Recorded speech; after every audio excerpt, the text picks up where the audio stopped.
We ran out of the little slips of paper or the handouts for the little workshop session we're going to be doing today. So if you're in the back and all you got was a badge, you might want to come a little bit towards the front so you also get a slip of paper for the workshop. Or you can just do that later when we get to the workshop. That'll be up to you. So first of all, why do you all have badges?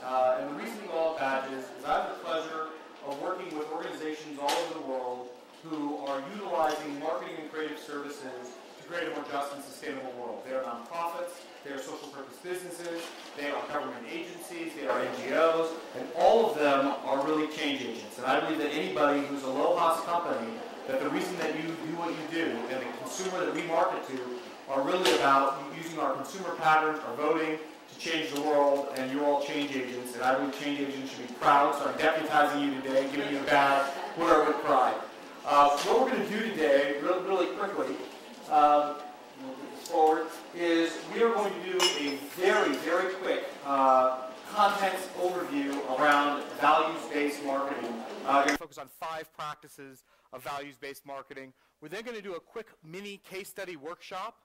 The folks at LOHAS said, you know, we really want these workshops to be interactive. We don't want someone up there talking for 45 minutes and answering questions for 15 and then being done. So we're going to keep the first part of it really brief, do the mini workshop, keep that pretty brief, and then come back for the remaining part of our session together to do some more general Q&A. So looking forward to talking with you all today, and then I'll be around afterwards if you had questions that we didn't get to. So a couple of years ago, the Social Venture Network started getting a lot of interest in the questions of socially responsible business, and Barrett & Kohler Publishers approached them and said, hey, we'd like to put out a series of books about socially responsible business. And one of the books they wanted to put out was a book on marketing for socially responsible business. And Chip Conley, who many of you I assume heard this morning, talking about his book Peak, and I got together and co-authored the book on marketing for this series called Marketing That Matters. What we did to develop this book is we not only looked at both of our experiences in the last 20 years of being in business, working on marketing for socially responsible business, but we did a survey of the research. We went out and interviewed close to 100 CEOs of brands that are strongly positioned as socially responsible brands, and we took all that information and we distilled it and we said, what are we learning? What are we seeing are kind of key principles or practices for success that are uniform and that we hear over and over when we talk to these CEOs and companies that have built successful brands with social responsibility and values as a core part of the brand. And we distilled that to 10 practices. And based upon the subject matter that LOHAS was looking to cover today, really around the engagement around core value drivers and core values drivers and empowering customers and empowering employees, and also the fact that we have a total of 60 minutes. We're not going to go over all 10 of those because we do 1 minute each and be done. We're going to focus on 5 through 9, which are the ones that really connect to the subject that was in the program around values-based marketing. And if you're interested in the other 5 practices, you can either buy the book, or you can go online to my website and you're welcome to download the chapters for free. So either way, you can get that content. Okay, so the first practice I want to talk about is about questioning conventional wisdom.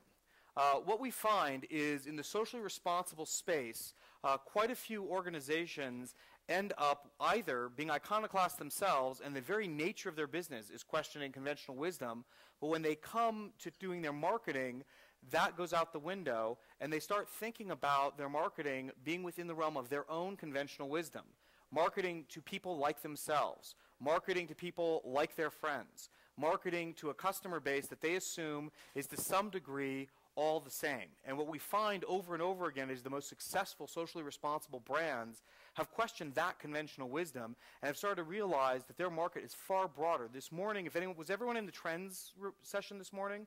Plenary? In that trend session this morning, the discussion was it's not just the LOHAS consumer, but actually you've got these drifters who are coming in and out, and they need different messaging, and they have different needs than the core LOHAS consumer. And that's true whether you're thinking about it in a LOHAS context or you're thinking about it just purely from the standpoint of organics or from the standpoint of human rights. If you're thinking of it from any perception, the core drivers for your customers will change as you grow. And so what we identified as some applications of that practice were first to evaluate your assumptions about the market. One of the things that I've had the pleasure of doing is working, and unfortunately I'm missing their session, which is happening right now, with a lot of folks in the socially responsible investment space. And a few years ago, I did an audit of all the marketing for the top 20 socially responsible investment brands. And guess what?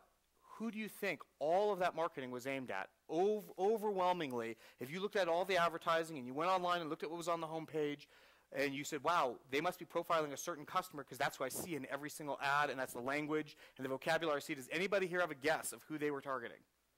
Anybody? People are already investing, that's true. What else? Any guesses on the demographics? Color of skin, perhaps? White. Okay. White, wealthy, educated. Okay. The language was all that language. The images were, for the most part, those images. And if you dig into it, there is an assumption that has been made in the charitable community, in the socially responsible investing community, in many communities, that our customers are going to be white, college-educated, and upper income. Now, in the socially responsible investment community, it is true that a high portion of the customers are college-educated. And it is also true that based upon who we've marketed to, a high portion of the existing customers are Caucasian.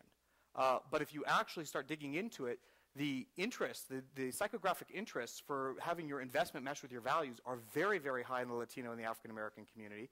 They are the fastest growing segments of customer base, and they are more likely to have the values proposition on the investment be a higher level driver than the broader Caucasian community. So there's a questioning of assumption there.